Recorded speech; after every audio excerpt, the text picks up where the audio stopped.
इस कथा के बिना अधूरा है वट सावित्री व्रत। इस साल वट सावित्री व्रत 6 जून को रखा जाएगा। यह ज्येष्ठ मास की अमावस्या को किया जाएगा। हर सुहागिन महिला अपने सुहाग की रक्षा के लिए ईश्वर से कामना करती है। पति की लंबी आयु की दुआ करने के साथ साथ वह उसकी तरक्की के लिए उपवास भी रखती है। नमस्कार दोस्तों, छोटका बाबा चैनल पर आप सभी का स्वागत है।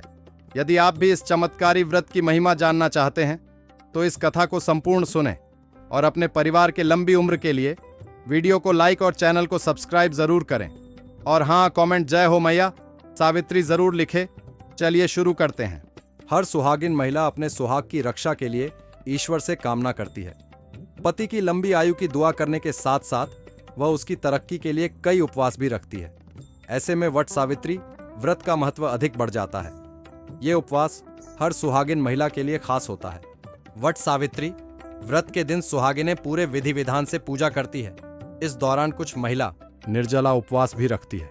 इस दिन वट वृक्ष की पूजा का खास महत्व है। माना जाता है कि इस वृक्ष की पूजा के बिना व्रत पूरा नहीं होता है। धार्मिक मान्यताओं के अनुसार इसमें ब्रह्मा, विष्णु और महेश तीनों देवों का वास होता है। इसीलिए व्रत रखने वाली महिलाओं को तीनों देवताओं का आशीर्वाद प्राप्त होता है। यह उपवास ज्येष्ठ माह के कृष्ण पक्ष की अमावस्या तिथि को रखा जाता है। इस साल वट सावित्री व्रत 6 जून गुरुवार के दिन रखा जा रहा है। इसे वट पूर्णिमा के नाम से भी जाना जाता है। इस दौरान सत्यवान और सावित्री की कथा सुने बिना यह व्रत अधूरा माना जाता है।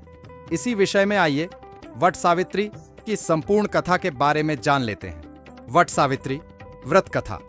पौराणिक मान्यता है कि वट सावित्री व्रत करने से पति की आयु लंबी होती है और परिवार में भी सुख समृद्धि बनी रहती है। यही नहीं, अखंड सौभाग्यवती भव का भी आशीर्वाद प्राप्त होता है। ऐसा इसलिए होता है क्योंकि इस दिन से जुड़ी पौराणिक कथा प्रचलित है।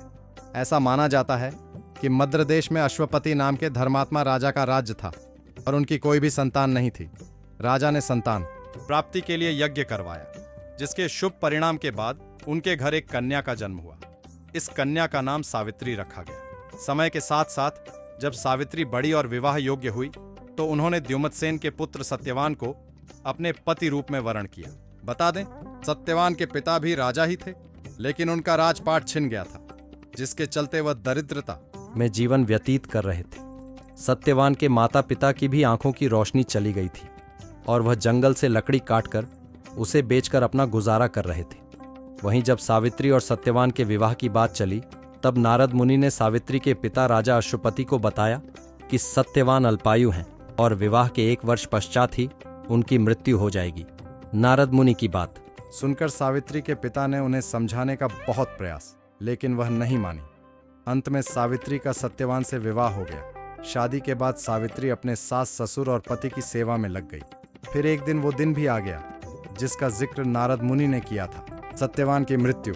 उसी दिन सावित्री भी सत्यवान के साथ वन को गई। वन में सत्यवान लकड़ी काटने के लिए जैसे ही वृक्ष पर चढ़ने लगा कि उसके सिर में असहनीय दर्द होने लगी। कुछ वह सावित्री की गोद में सिर रखकर लेट गया। कुछ ही समय में उनके समक्ष अनेक दूतों के साथ स्वयं यमराज खड़े हुए थे। यमराज सत्यवान की आत्मा को लेकर दक्षिण दिशा की ओर चलने लगे। पतिव्रता सावित्री भी उनके पीछे चलने लगी। आगे जाकर यमराज ने सावित्री से कहा, हे पतिव्रता नारी, जहां तक मनुष्य साथ दे सकता है तुमने अपने पति का साथ दे दिया, अब तुम लौट जाओ। इस पर सावित्री ने कहा, जहां तक मेरे पति जाएंगे वहां तक मुझे जाना चाहिए, यही सनातन सत्य है। यमराज सावित्री की वाणी सुनकर प्रसन्न हुए और उनसे 3 वर मांगने को कहा। यमराज की बात का उत्तर देते हुए सावित्री ने कहा, मेरे सास ससुर अंधे हैं, उन्हें नेत्र ज्योति दें। यमराज ने तथास्तु कहकर उसे लौट जाने को कहा और आगे बढ़ने लगे, किंतु सावित्री यम के पीछे ही चलती रही। यमराज ने प्रसन्न होकर पुनः वर मांगने को कहा। सावित्री ने वर मांगा, मेरे ससुर का खोया हुआ राज्य उन्हें वापस मिल जाए। इसके बाद सावित्री ने यमदेव से वर मांगा, मैं सत्यवान के 100 पुत्रों की मां बनना चाहती हूँ, कृपा कर आप मुझे यह वरदान दें। सावित्री की पति भक्ति से प्रसन्न हो सावित्री से तथास्तु कहा। जिसके बाद सावित्री ने कहा कि मेरे पति के प्राण तो आप लेकर जा रहे हैं, तो आपके पुत्र प्राप्ति का वरदान कैसे पूरा होगा। तब यमदेव ने अंतिम वरदान को देते हुए सत्यवान की जीवात्मा को पाश से मुक्त कर दिया। सावित्री पुनः उसी वट वृक्ष के लौटी तो उन्होंने पाया कि वट वृक्ष के नीचे पड़े सत्यवान के मृत शरीर में जीव का संचार हो रहा है। कुछ देर में सत्यवान उठकर बैठ गया उधर सत्यवान के माता पिता की आंखें भी ठीक हो गईं और उनका खोया हुआ राज्य भी वापस मिल गया।